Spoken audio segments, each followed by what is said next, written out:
क्या कभी ऐसा लगा है कि बस सारी दुनिया का बोझ हमारे ही कंधों पर आ गिरा है? हम में से हर कोई कभी न कभी इस दौर से गुजरता है। तो आज की इस चर्चा में हम एक बहुत ही दिलचस्प कहानी, दुखों की गठरी के जरिए इसी एहसास को गहराई से समझने की कोशिश करेंगे। ये सिर्फ एक कहानी नहीं है, बल्कि नजरिए को पूरी तरह से बदल देने वाला एक विचार है, जो मुश्किल वक्त में सच में एक गेम चेंजर साबित हो सकता है। तो चलिए सीधे इसमें गोता लगाते हैं।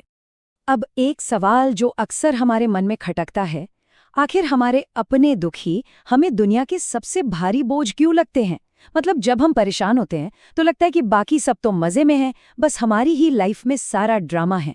हमारी इस कहानी का जो मेन कैरेक्टर है ना, नवीन, वो भी बिल्कुल इसी माइंडसेट में फंसा हुआ था। उसे सच में ये लगता था कि दुनिया का सबसे दुखी इंसान वही है। और नवीन की थ्योरी सुनेंगे तो शायद हंसी भी आए।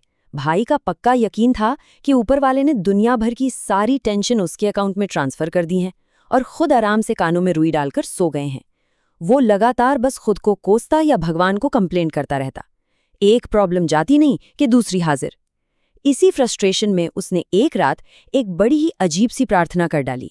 उसने कहा, भगवान जी, अगर प्रॉब्लम खत्म नहीं कर सकते तो कम से कम कुछ महीनों के लिए मेरे दुख किसी ऐसे इंसान के साथ बदल दो जिसके पास मुझसे थोड़ी कम टेंशन हो।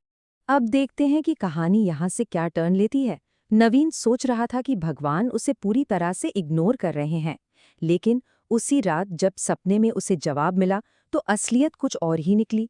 भगवान ने बताया कि वो उसकी प्रार्थना तो रोज सुनते हैं, लेकिन उनका ध्यान उन लोगों पर ज्यादा था जो नवीन से भी कई ज्यादा गहरी तकलीफों में डूबे हुए हैं। ये बात नवीन के लिए किसी बड़े झटके से कम नहीं थी। और इसके बाद उसे अपनी प्रॉब्लम सॉल्व करने के लिए जो इंस्ट्रक्शंस मिले वो बड़े ही अजीब और स्पेसिफिक थे। उसे 3 सिंपल स्टेप्स फॉलो करने को कहा गया। पहला, अपनी एक-एक परेशानी को डिटेल में कागज पर उतारो। दूसरा, उन सारे कागजों को इकट्ठा करके एक बड़ी सी गठरी बनाओ। और तीसरा स्टेप, उस गठरी को ले जाकर शहर के बीचों बीच वाले चौराहे पर टांग दो। नवीन अचानक हड़बड़ाकर नींद से जागा। पहले तो लगा कि क्या अजीब सपना था, लेकिन फिर सोचा चलो ट्राई करने में क्या जाता है। उसने पेन पेपर उठाया और अपनी लाइफ की सारी परेशानियां लिखनी शुरू कर दी। और यकीन मानिए, जब उसने लिखना खत्म किया तो वहां कागजों का लिटरली एक विशाल पहाड़ खड़ा था। उसकी परेशानियां इतनी ज्यादा थीं कि उसे एक बहुत ही भारी भरकम गठरी बांधनी पड़ी। अपनी उस भारी भरकम गठरी को किसी तरह घसीटते हुए नवीन शहर के चौराहे पर पहुंचा। उसे लग रहा था कि वहां वो अकेला ही ऐसा दुखी इंसान होगा, लेकिन भाई, वहां का नजारा देखकर तो उसके होश ही उड़ गए। चौराहे पर पहले से ही लोगों की एक कभी ना खत्म होने वाली लंबी लाइन लगी हुई थी। और मजे की बात यह है कि हर इंसान के पास अपने अपने दुखों की एक विशाल गठरी थी। कुछ गठरियां तो नवीन वाली से भी कहीं ज्यादा बड़ी और डरावनी लग रही थीं। नवीन अभी इस शौक में ही था कि आखिर चल क्या रहा है। तभी पूरे चौराहे पर एक बहुत ही तेज गूंजती हुई आकाशवाणी हुई। उस आवाज ने सीधा आदेश दिया, अपनी अपनी गठरी को चौराहे पर लगी खूंटी में टांग दो और अगले आदेश का इंतजार करो। वहां लाइन से अनगिनत खूंटियां बनी हुई थीं।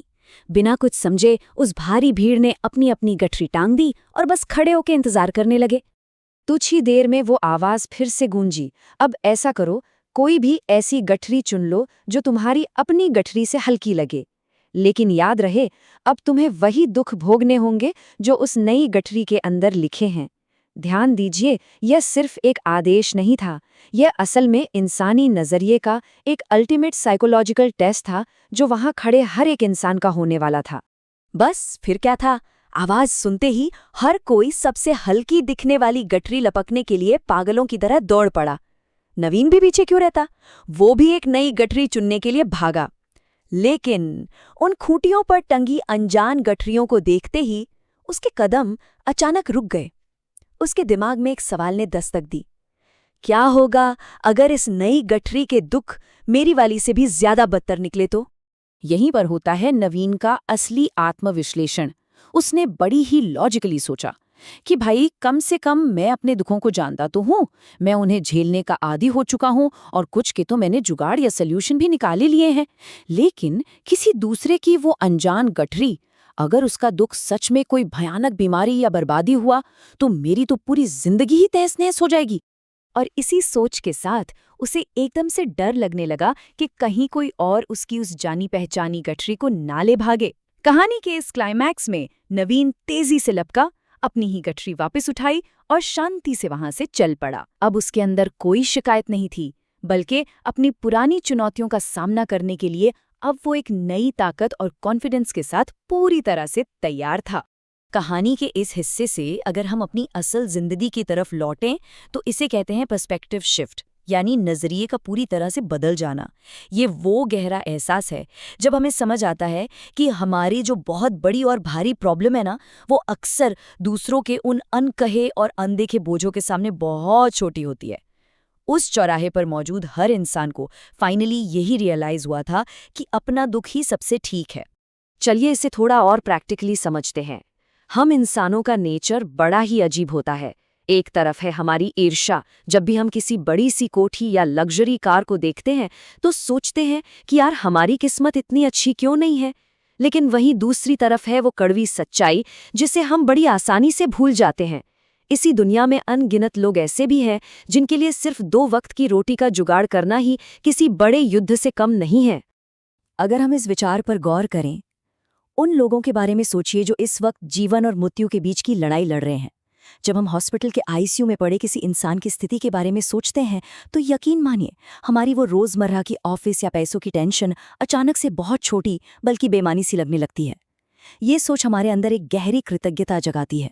तो असल में किस्मत वाला होना कहते किसे हैं? सच तो ये है कि हम सब किस्मत की इस लाइन में पहले से ही बहुत आगे खड़े हैं। कैसे? क्योंकि हम स्वस्थ हैं। हम अपने छोटे मोटे कामों के लिए दूसरों के मोहताज नहीं हैं। हम अपना रास्ता खुद बनाने के काबिल हैं। अगर इंसान के पास हिम्मत है तो वो किसी भी सिचुएशन से बाहर आ सकता है। और सच कहूं तो यही हमारी सबसे बड़ी दौलत है। अब हम इस चर्चा के बिल्कुल अंत में आ गए हैं। तो आज जो कुछ भी हमने समझा है, उसके बाद आज हमें अपनी दुखों की गठरी कैसी लग रही है? क्या वो सच में उतनी भारी है जितनी कल लगा करती थी? इस पर जरूर सोचिएगा। उम्मीद है कि इस कहानी से लाइफ की प्रॉब्लम्स को हैंडल करने का एक नया और मजबूत नजरिया मिला होगा। हमारे साथ इस सफर में जुड़ने के लिए बहुत बहुत शुक्रिया।